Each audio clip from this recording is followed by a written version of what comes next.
ఇలా వీడియో తీద్దామని ఎప్పటి నుంచో అనుకుంటున్నా కానీ అస్సలు కుదరట్లేదు. చాలా మంది అనుకుంటారు అసలు నేను ఏం పని చేయనేమో అనుకొని. డైలీ రొటీన్ తీద్దామని అప్పుడప్పుడు ఈవినింగ్ అనుకుంటాను కానీ ఎప్పుడు కుదరదు. అదేంటో ఈ రోజు అనుకోకుండా చేశాను అనమాట.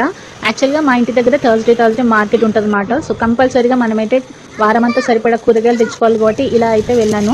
అసలు మా చిన్నోడు ఎప్పుడు రాడు నా తోడు, కానీ ఈ రోజు వాడొచ్చాడు. వాడొచ్చిన వేళ విశేషంలో అసలు రోడ్ మొత్తం బ్లాక్ ఉండే. నాకు అక్కడే ఒక 1 అవర్ టైం అయితే అయిపోయింది. సో ఇంకా వాడికి కూడా మంచి టైం పాస్ అయిపోయిందని నేను కూడా సైలెంట్గా ఉన్నా. ఇంకెటకే ఇంటికి అయితే వచ్చేసిన. అదేందో ఒక్క వారం కూరగాయలు మిస్ అయితే అదేందో వారం అంతా ఏం ఉండాలని పెద్ద ఆలోచిస్తుంటాం. కూరగాయలు తెచ్చుకున్నాక కూడా ఏం ఉండాలన్న క్వశ్చన్ మార్క్ ఉంటుంది, అవునా కాదా? ఇదైతే ప్రతి ఒక్క ఆడోళ్ళకు ఉన్న టెన్షనే. సో నేను మార్కెట్కి వెళ్లే ముందే పప్పు ఉడకబెట్టాను కదా. అసలు యాక్చువల్గా ఈసారి నేను పెసర్లతోటి ఫస్ట్ టైం ట్రై చేసిన. ఇదైతే ఎప్పటి నుంచో అనుకుంటున్నా, పెసర్లు ఉడకబెడితే పిల్లలు అస్సలు తినరు. నార్మల్గా అయితే మంచి పోపు వేసుకొని తినేసి ఈవినింగ్ స్నాక్స్ లెక్క కానీ వీళ్ళు తినరు అని ఈ రోజు అయితే ఇలా కూర అయితే ట్రై చేసిన. ఇదైతే నా ఈవినింగ్ బ్లాగ్ అనమాట. సో బియ్యం అయితే పెట్టేసిన. సో వెళ్ళేటప్పుడే పప్పు ఉడకబెట్టినా కాబట్టి ఈజీగా ప్రాసెస్ అయిపోతుంది అని చెప్పేసి ఆ ప్లాన్ తోటే వెళ్ళినా. సో గ్యాస్ అయితే మా పాప బంద్ చేసింది.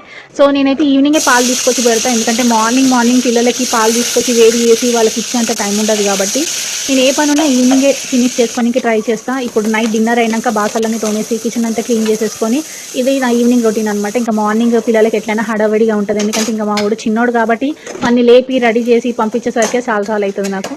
అందుకని మ్యాక్సిమం నైటే పని అంతా చేసేసుకుంటా. మాక్సిమం ఈవినింగ్ టైమ్స్లో అయితే నేను ఎక్కువ రైస్ అయితే ప్రిఫర్ చేయను పిల్లలకి, ఎందుకంటే వాళ్ళు మార్నింగ్ టిఫిన్లో ఎట్లయినా రైస్ పెడతాం కాబట్టి ఈవినింగ్ టైమ్స్లోనైనా హెల్దీగా ఫుడ్ ఇద్దాం అనుకుంటా. మాక్సిమం అయితే జొన్న రొట్టె చేయడానికి ట్రై చేస్తా, లేకపోతే ఎప్పుడైనా ఒకసారి చపాతీ చేయడానికి ట్రై చేస్తా. కానీ అప్పుడప్పుడు ఇంకా ఇలా మార్కెట్కి వెళ్ళినప్పుడు కొంచెం లేట్ అయినప్పుడు ఇలాంటి ప్రాసెస్లో అయితే నేను రైస్ అయితే ప్రిఫర్ చేస్తాను వీళ్ళకి.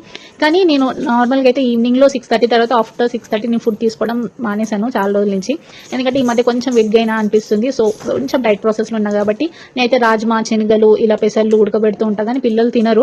సో నేను ఫస్ట్ టైం ఎప్పటి నుంచో అనుకుంటున్నా ఇట్లా పెసర్లతో కర్రీ చేస్తే వీళ్ళు తినేస్తారని చెప్పేసి ఇప్పటి నుంచి రాజ్మా, శనగలు ఇలాంటివి వీళ్ళకి ఒక కర్రీ టైప్లో చేసేస్తే తినేస్తారని ఒక చిన్న ప్రాసెస్ అనమాట.